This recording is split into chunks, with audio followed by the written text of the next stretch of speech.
These are the 10 most common questions we get asked on our social media posts and our adverts about investing in supported housing. First one, not very imaginative, is this a scam? Well, I'm obviously going to say no, but we're going to show you how you can prove that. First things first, when you invest with us, ultimately you are buying a property in its physical form that you're the owner of, so you have the full security of the bricks and mortar itself. What properties do we have available and how can you contact us? So we typically buy properties that range from small single occupancy apartments or houses that range from about £100,000 all the way up to 3, 4, 5, even 6 bedroom shared homes that can go up to about £500,000. So everywhere in between that is a reasonable investment level.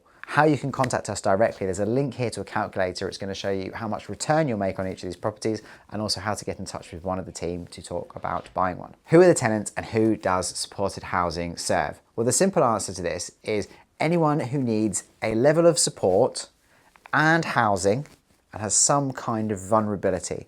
So these people might be victims of domestic abuse, they might be people experiencing or at risk of homelessness, drug and alcohol rehabilitation, young children in care, children leaving care, and also up to people with severe physical or learning difficulties.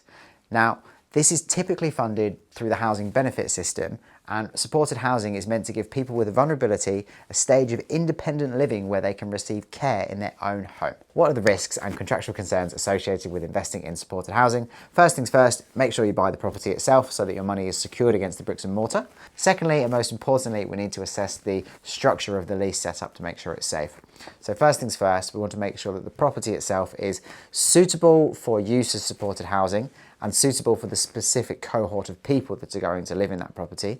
We need to make sure that the provider that is leasing your property seems financially viable, that they are approved for delivering services in the local authority, and they've got a good team running the business with good experience, so we think they're going to be around for a long time to be able to service your lease and do a great job for the residents that live in your property. And thirdly, we need to make sure that the rent is set at a sustainable level. What do I mean by sustainable level? I think that somewhere between local housing authority rate and market rent, it tends to be about where we find the fair balance of rent value. Ultimately, we want to make sure that it's a good deal for the local authority. If we deliver the local authority a good quality property for less cost than they would otherwise be able to get it for, I would deem that as sustainable. Can we manage one of your properties and pay your rental income? The short answer is no, that's not a strand of business that we do. So do investors own the property, or just receive the rental income, or is the freehold included in the purchase? So typically when you buy something from us, you are buying this property itself.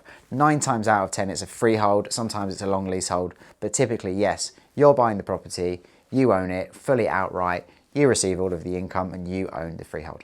How much rental income will you receive after any deductions and any tax and so forth? Well, firstly, I cannot give you any advice on your own tax position. What I can tell you is this. When you lease a property or you buy a property from us that is leased and it says that there is a rent of £10,000 per year, that is what you will receive. There are no further deductions to come out of that. There's no management fee, there's no maintenance costs, nothing at all. We set this up so the rent that you receive is really the rent that you receive. Can this type of property be financed with a commercial mortgage? The short answer to that is yes. The long answer is it depends on you, your situation, what rates and products are available at the time, and also the type and value of the property itself. So there's several factors, but I can say for a fact that we have had properties go through with commercial finance. Can you get an independent valuation and use your own solicitor? Short answer is yes. We just want to make sure for ease of the transaction actually going through that your solicitor understands supported housing and is on board with the transaction.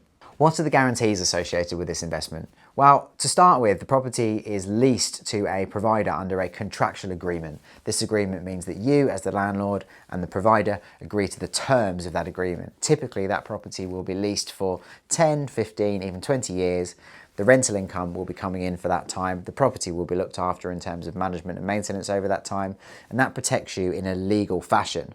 There is, however, a structure that the government has behind this that also offers a layer of protection, and we've done a video about this to show you how you are protected should the provider that signs your lease no longer be able to operate.